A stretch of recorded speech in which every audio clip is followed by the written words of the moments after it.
सिर कटा भूत। अतुल एक मल्टीनेशनल कंपनी में ब्रांच मैनेजर की जॉब करता था। एक दिन अतुल को ऑफिस से घर जाने के लिए लेट हो गया था। सर्दी का मौसम होने के कारण रात भी जल्दी हो गई थी। ठंड भी बहुत हो चुकी थी। रास्ते में चलते चलते अतुल को अचानक एक आवाज सुनाई दी, रुक जाओ। अतुल वहीं पर ही रुक गया और पीछे मुड़ के देखा, लेकिन पीछे कोई भी नहीं था। फिर से वही आवाज सुनाई दी, सामने देखो। जैसे ही अतुल ने सामने देखा तो उसे जमीन पर कुछ चमकती हुई चीज दिखाई दी।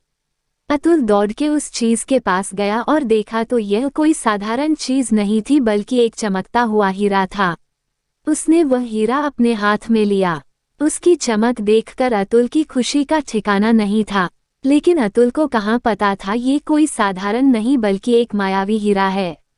अचानक उस हीरे में से आवाज आई, अगर तुम्हें और हीरे चाहिए तो इस जमीन को खोदो। इस जमीन के नीचे बहुत सारे हीरे हैं। अतुल खुश हो गया। उसने उस हीरे को अपनी जेब में डाला और जमीन खोदना शुरू किया। करीबन 3 फीट खोद काम करने के बाद अचानक अतुल डर के मारे चिल्लाने लगा। इसके कारण उसका संतुलन खो गया और जमीन पर गिर पड़ा, क्योंकि उस गड्ढे में से हीरे मोती नहीं बल्कि किसी इंसान का कटा हुआ सर मिला। अचानक वह सर हवा में उड़ने लगा और बोला, डरो मत, मैं तुम्हें कोई हानि नहीं पहुंचागा। मैं तुम्हें बहुत सारे हीरे जवेरात भी दूंगा। बस मेरी बात ध्यान से सुनो, मैं जहां जाता हूं वहां मेरे पीछे आओ। फिर वह सिर हवा में उड़ा और जंगल की ओर बढ़ने लगा। करीबन 2 किलोमीटर चलने के बाद वह सिर रुक गया। अतुल भी रुक गया। फिर उस सिर ने अतुल से कहा, इस जमीन के भीतर बहुत सारे हीरे मोती जवाहरात छुपे हुए हैं। इस जमीन पे खोद शुरू करो। अतुल खुश हो गया और उस जमीन को खोदना शुरू कर दिया। खोदते खोदते उस जमीन के नीचे हीरा मोती तो नहीं मिले बल्कि उस सिर का कटा हुआ धड़ मिला। उस सिर ने कहा, अब तुम्हें एक आखिरी काम करना है, उसके बाद मैं तुम्हें मालामाल कर दूंगा। तुम्हें कहीं से भी एक लोटा खून लाना होगा। अतुल ने बोला, एक लोटा खून? पर मैं एक लोटा खून कहाँ से लाऊंगा? उस सिर ने कहा, चलो मेरे साथ। वो डरावना चेहरा अतुल को साथ लेकर थोड़ी दूरी पे गया।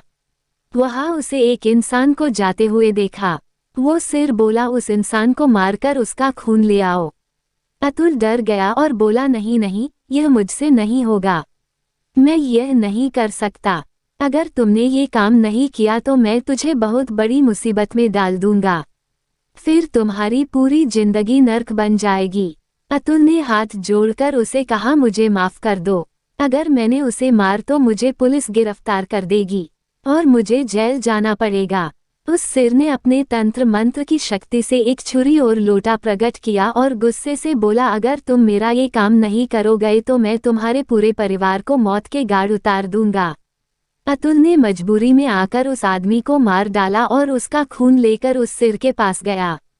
वो सिर खून को देखकर बहुत खुश हुआ और बोला, यह खून मेरे शरीर पे डाल दे। उस सिर के कहने पर अतुल ने खून को उसके शरीर पे डाल दिया। फिर कुछ ही देर में वो कटा हुआ सिर उस शरीर पे जुड़ गया। ये सब देखकर अतुल की हालत अब खराब होने लगी। वो उस भूत को देखकर काफी डर गया। जैसे ही वो भूत जिंदा हुआ तो जोर जोर से हंसने लगा और डरावनी आवाज में बोला, तुमने बहुत बड़ी गलती कर दी कि मुझे फिर से जिंदा कर दिया। अब मैं सिर्फ तुम्हें ही नहीं बल्कि इस पूरे शहर को मौत के घाट उतार दूंगा। डर के मारे अतुल के मुंह से आवाज भी नहीं निकल रही थी। वो अपने जान बचाने के लिए वहां से दौड़ा, लेकिन उस भूत ने छलांग लगाकर अतुल को जमीन पे गिरा दिया और बोला, मुझे बहुत भूख लगी है, अब मैं तुम्हारा मांस खाऊंगा। जैसे ही उस भूत ने मांस खाने के लिए आगे बढ़ा कि तुरंत ही उसका सिर धड़ से अलग हो गया। अतुल समझ नहीं पाया कि आखिर यह चमत्कार हुआ कैसे। जब अतुल ने पीछे मुड़कर देखा तो एक अघोरी बाबा खड़े थे। उस अघोरी बाबा ने कहा, जब तुम उस आदमी को मारकर उसका खून ले जा रहे थे तभी मैंने देख लिया था और मैं समझ गया कि कुछ तो बुरा होने वाला है, इसीलिए मैं तुम्हारे पीछे पीछे यहाँ तक चला आया और मैंने अपनी मंत्र की शक्ति से उस भूत को फिर से मार दिया। अब तुम निश्चित होकर अपने घर जाओ, अब तुम पर कोई खतरा नहीं है। आज भी अतुल उस बात को याद करता है तो उसकी रूह तक कांपने लगती है। दोस्तों, आपको ये कहानी कैसी लगी प्लीज़ हमें कमेंट करके ज़रूर बताएं। अगर आपको ये कहानी पसंद आई तो प्लीज़ मेरे चैनल को सब्सक्राइब कीजिए। मेरी कहानी सबसे पहले सुनने के लिए बेल आइकन को ऑल पर रखिए। हर दिन एक नई कहानी, तब तक के लिए हर हर महादेव।